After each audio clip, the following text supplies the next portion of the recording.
Title of today's podcast is 4 Keys to Stay Encouraged. 4 Keys to Stay Encouraged. I was looking at a definition for discouragement. I found this. Discouragement is a loss of confidence or enthusiasm, dispiritedness. Dispiritedness.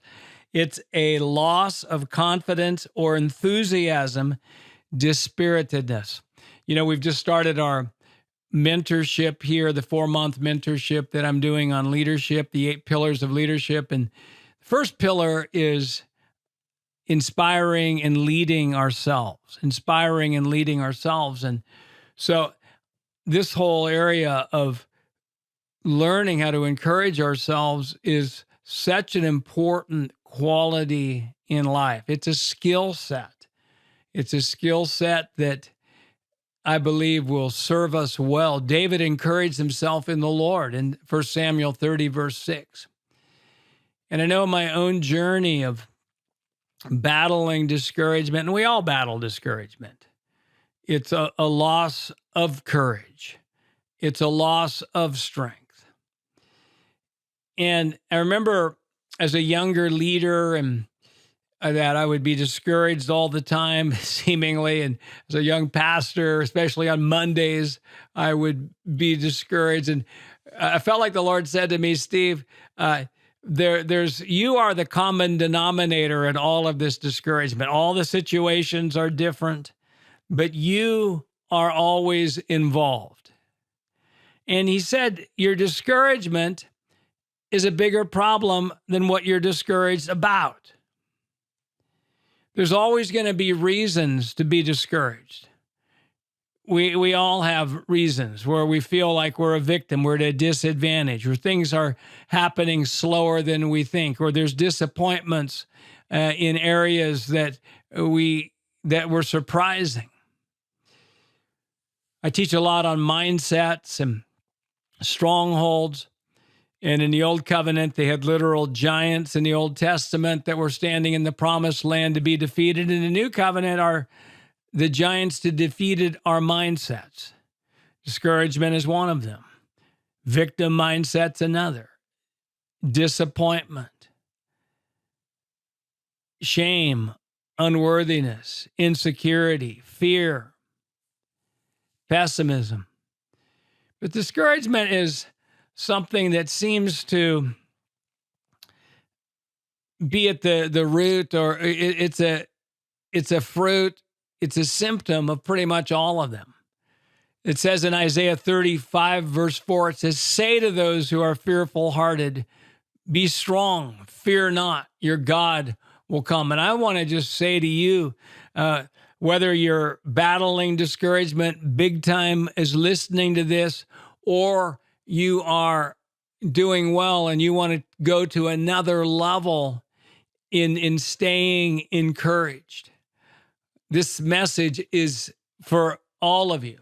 So I want to give you 4 keys to stay encouraged.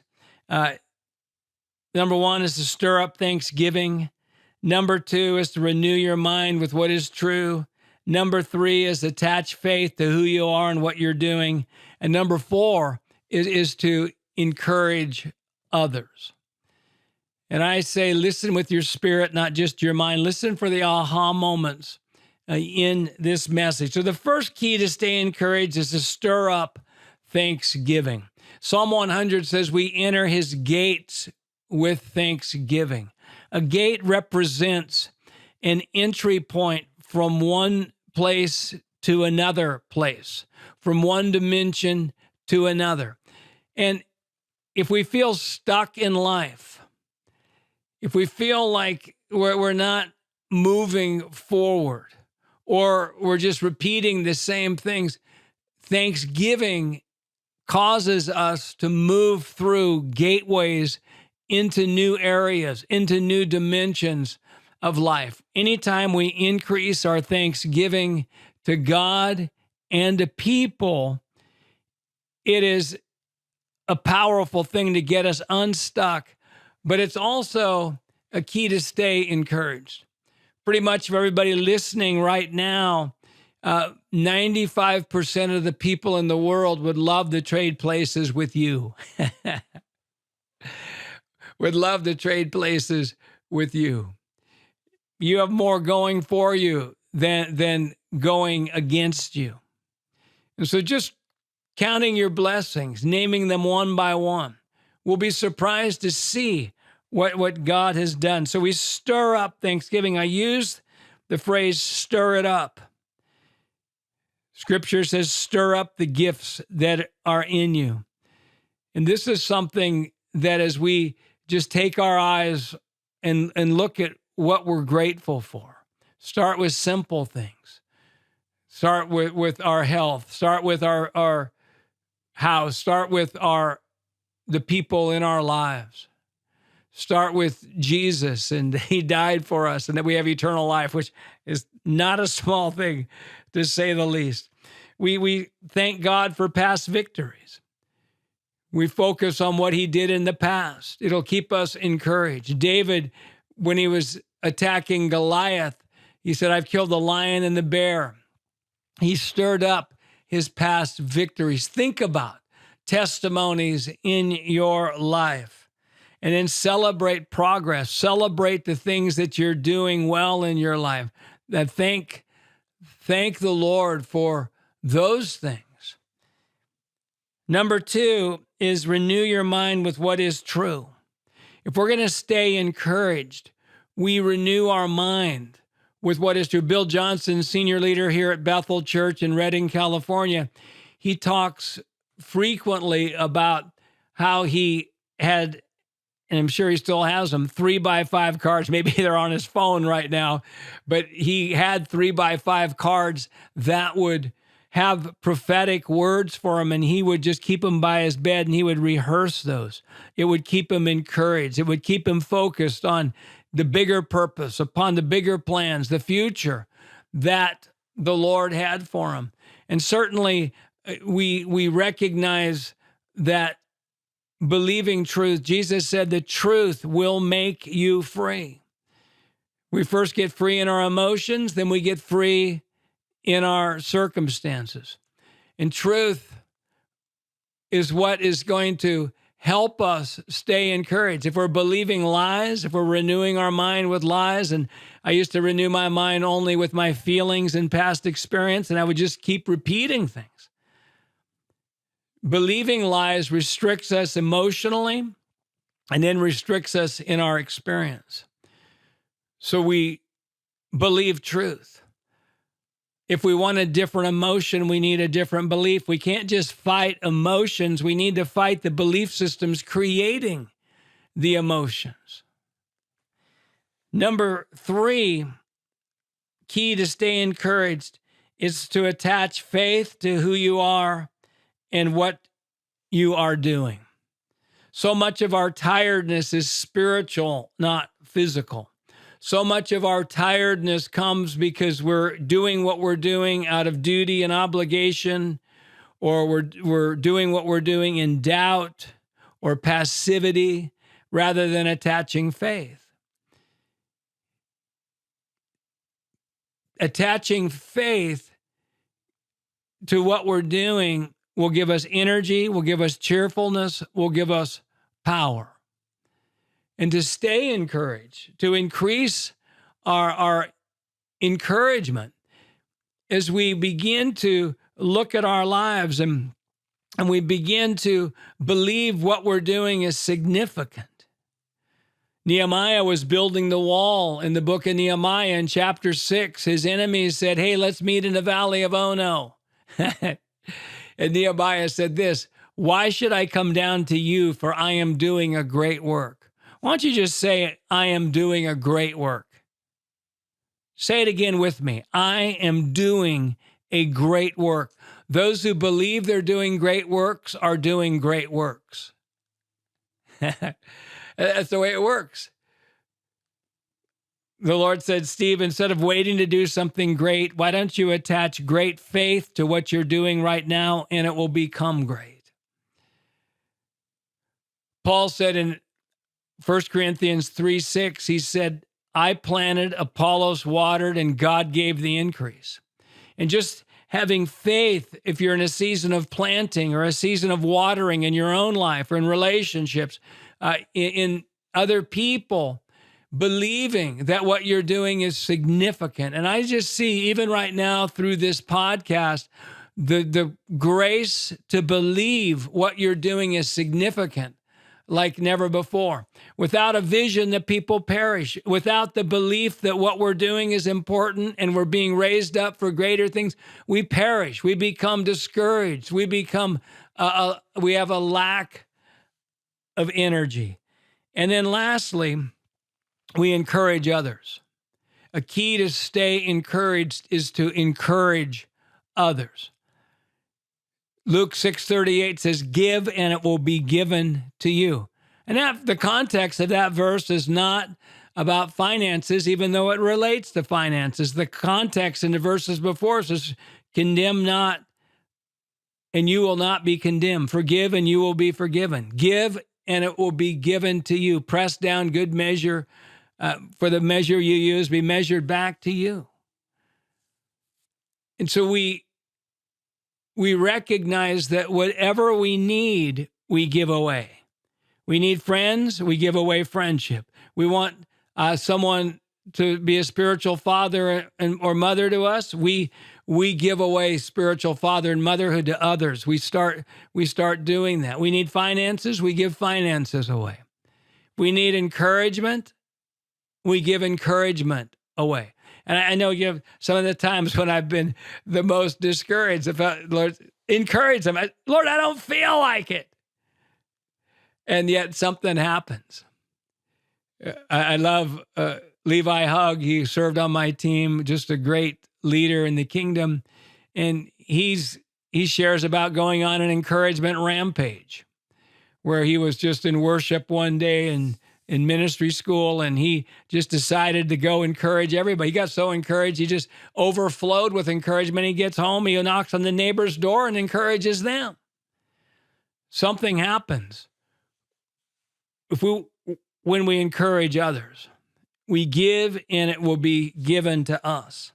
And so these 4 keys to stay encouraged: stir up thanksgiving, renew your mind with what is true. I love that. Renew. Do it over and over. Declare truth. Attach faith to who you are and what you are doing.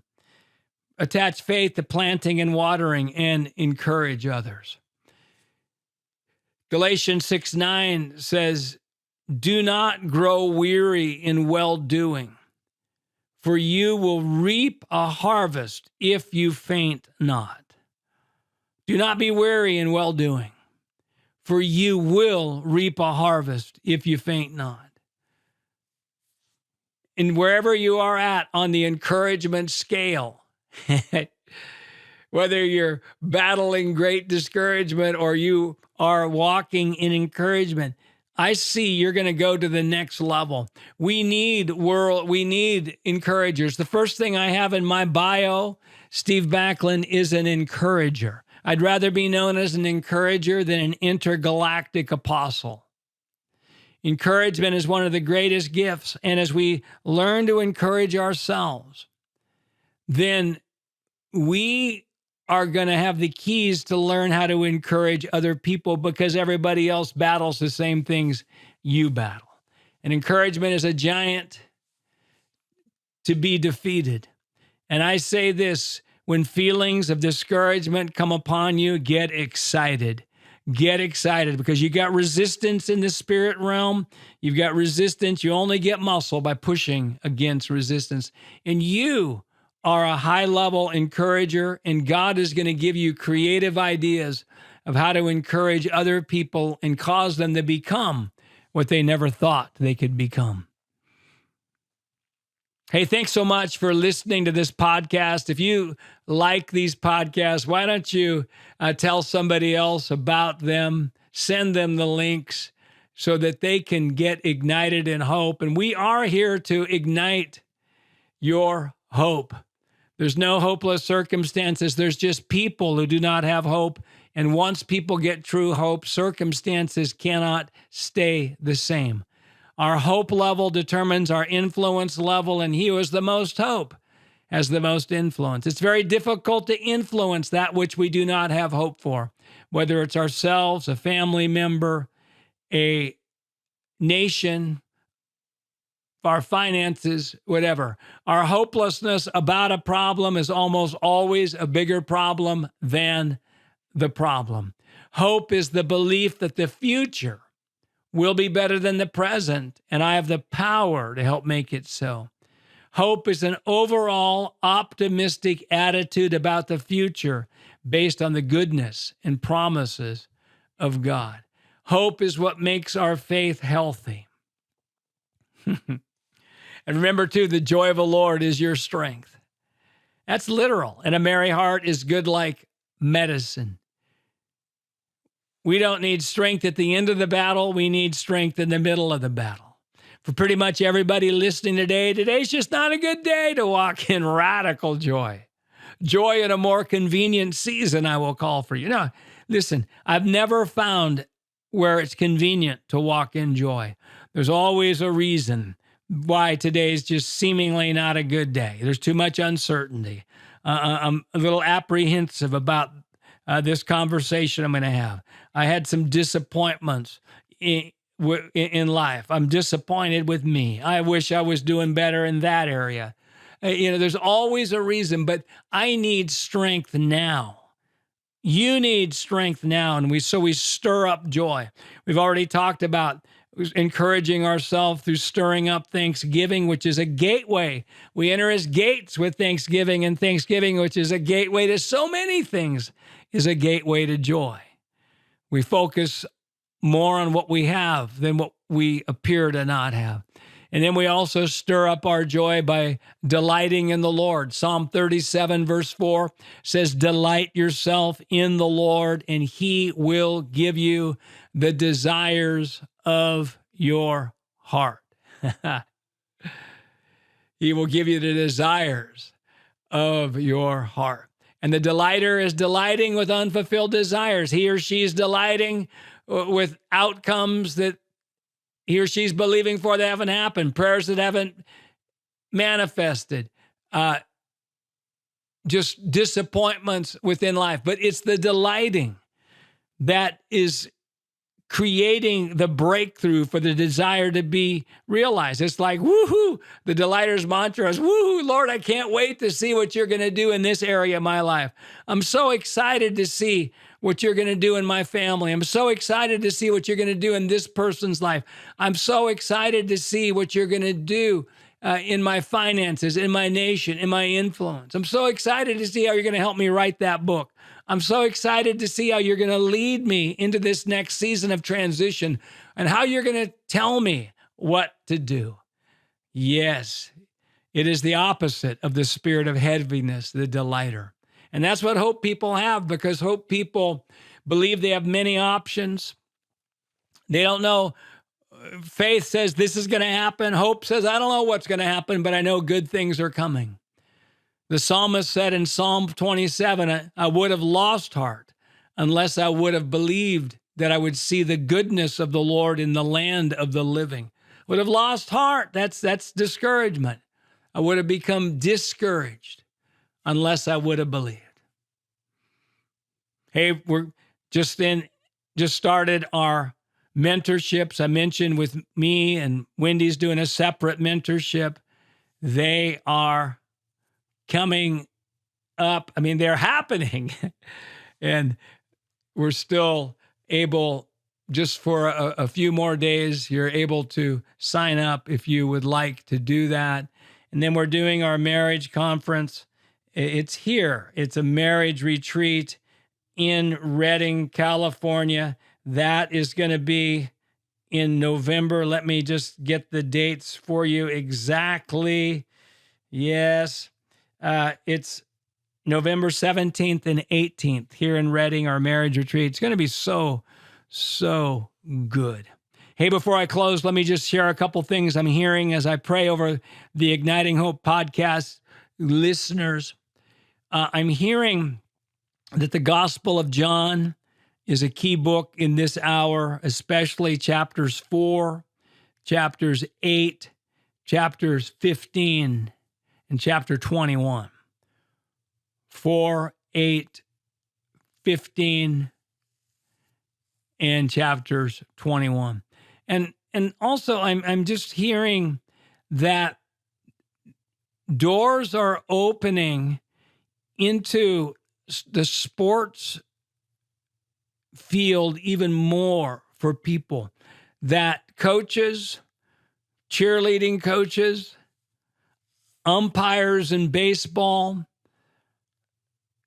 athletic trainers, there's a grace in the whole sports field, sphere of society that is powerful. There's so many believers in that area, and I just see a revival like never before there. A couple other things. There's people within the sound of my voice where you've been thinking about downsizing, and there's grace to downsize, to pull back, to get margin in your time, to get margin in your finances, and then to build up from there. I'm hearing that the nations of Argentina and Brazil and Colombia and South America, there's great harvest fields there. Those nations are key. And I'm hearing that the Spanish-speaking and the Mandarin-speaking people of the world are key. Plus, the African-American community in America is key in this next move. There's others that are key, but I want to highlight those three. Spanish-speaking, Mandarin-speaking, and the African-American community in America is key in revival. Hey, thanks so much for listening to this podcast or watching it on our Igniting Hope YouTube channel. Thanks so much. Thanks for praying for Igniting Hope Ministries. Thank you for those of you who've sown financially into Igniting Hope. If you have a desire to do that, you can go to ignitinghope.com and you'll find the button to do that there. Also, we have many resources on that website. We love you. Praying great grace over you. Thanks so much.